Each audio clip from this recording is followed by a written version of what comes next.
Here are 5 late-round gems you'll regret passing on in 2025 fantasy football drafts. We're starting out with Nick Chubb of the Houston Texans. Nick Chubb, I know he was terrible last year. Remember, in 2023, Nick Chubb had that devastating knee injury in week 2. There is no way in 2024 Nick Chubb was ever going to be himself. That said, Nick Chubb broke his foot after he came back last year, missed the rest of the last season. But Nick Chubb has said he's back to squatting what he used to squat. He's done his own speed and agility training. He is back to the player he was. And if he's even 80% of that, Nick Chubb is a force of nature. But here's the bigger issue. Joe Mixon. That's the backfield who Nick Chubb is sharing with. As late as June, Joe Mixon had already been dealing with ankle and foot issues. Be ready at some point during training camp. Could be ready early. But again, Mixon is not 100%. Now, both these running backs are going to be 29, so age is kind of equal for these two. But here's the thing with Joe Mixon. Joe Mixon, last year, 19th percentile broken tackle rate, 22nd percentile yards after contact. For fantasy, Mixon was great. Got red zone work, got pass catches. He was fine for fantasy. But even that fantasy value dried up late in the season. In 5 of the last 6 games, he was under 10.7 PPR points. So Joe Mixon was starting to fade. His efficiency was terrible. Again, the fantasy numbers were great. But think about this for a minute.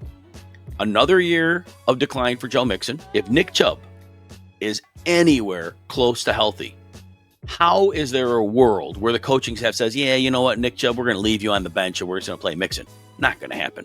Nick Chubb at least would see a 60-40 split in his favor. And in that case, don't worry about the offensive line. They got a 3-receiver set that's going to be able to spread defenses out. They got C.J. Stroud, that defense have to worry about. Chubb will make things happen.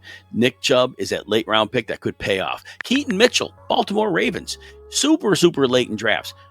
Look, he tore up his knee in late 2023, and last year barely played. So we thought, all right, well, he's done. Well, guess what? Both John Harbaugh and Keaton Mitchell have said Keaton Mitchell is back to where he was before the injury. Now, the 8.4 yards per carry he had in 2023, we're not going to see that. We saw with Devon Achane last year. You're not repeating when he had that 7.8 yards per carry. That's not going to happen. But Keaton Mitchell is an insanely electric runner and a great receiver. And with him back to full health, Derrick Henry only plays about 52% of the snaps. They have plays where they're going to have another running back on the field. And Justice Hill, I know, has been a coach favorite for John Harbaugh. But guess what? Keaton Mitchell has a level of play that will unlock this offense even further. And think about the change of pace. You've got the ultimate battering ram of our generation with Derrick Henry, and then the changeup is Keaton Mitchell with that speed. Keaton Mitchell, 5 to 10 touches a game, gets you flex value almost every week. And the unthinkable, if Henry were to miss time, which he better not, we need him on the field. But Keaton Mitchell would have some incredible upside in that offense. If you're enjoying the breakdown here, take a second, hit like and subscribe. It helps us keep that fantasy advice coming to you. And if you want more RotoWire's tools, rankings, and insights, it can get you a 15% discount just for our YouTube viewers. You go to rotowire.com, choose your subscription, and use the code YouTube15 at checkout. All right, next we got Cedric Tillman, Cleveland Browns, former third-round pick of the team. Last year, Cedric Tillman started the season on the bench. Amari Cooper was a starter. Well, the team traded Amari Cooper. And then Cedric Tillman in week 7 took over as a full-time outside receiver.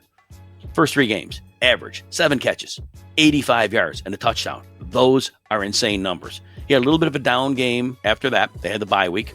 And then Cedric Tillman suffered a season-ending concussion. Flash forward to 2025 now. Cedric Tillman is the clear outside receiver number 2 along with Jerry Jeudy. No competition in my mind. Tillman has already shown that he can play at a very high level. He's already done it with bad quarterback play. So even if Cleveland has continued bad quarterback play, guess what? Tillman's already shown he can do that. Cleveland, they have some very good defensive players, but the defense is going to give up points. We saw it last year. And Cedric Tillman is going to be in a team that's going to have to throw the ball more than they want.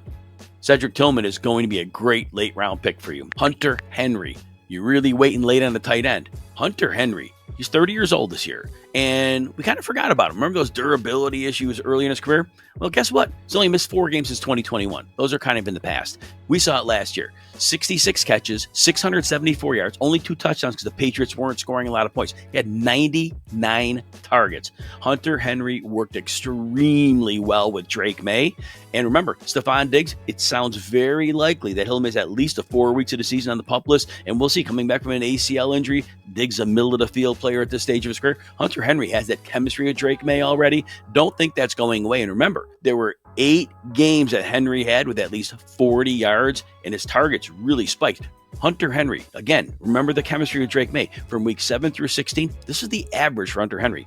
5 catches, 50 yards, 7 targets, and it was 10.9 PPR points. And there might be a couple more touchdowns in it for him this year. So Hunter Henry is a definite player to target late. Finally, Dyami Brown. Yes, I'm saying Dyami Brown. Dyami Brown was not much of a factor for the Commanders last year until the NFL playoffs.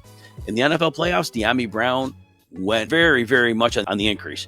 5 catches for 73 yards was his average and 6 targets. So he showed like he's really putting things together. Now, Dyami Brown's on the Jacksonville Jaguars, and we're all excited Liam Cohen's there. And we already know that Trevor Lawrence, the quarterback, and we know they have Brian Thomas and they have Travis Hunter. But Christian Kirk was a slot receiver who did work with Trevor Lawrence, and we saw some very good connections there. Lawrence often tries to get out of a bad play when it breaks down, and the middle of the field could be a very useful place to be. And we've already heard beat writers saying that Dyami Brown has become the safety blanket during early off-season practices. And if that's the case, super late in drafts, you might get yourself a PPR special in the end game of your draft.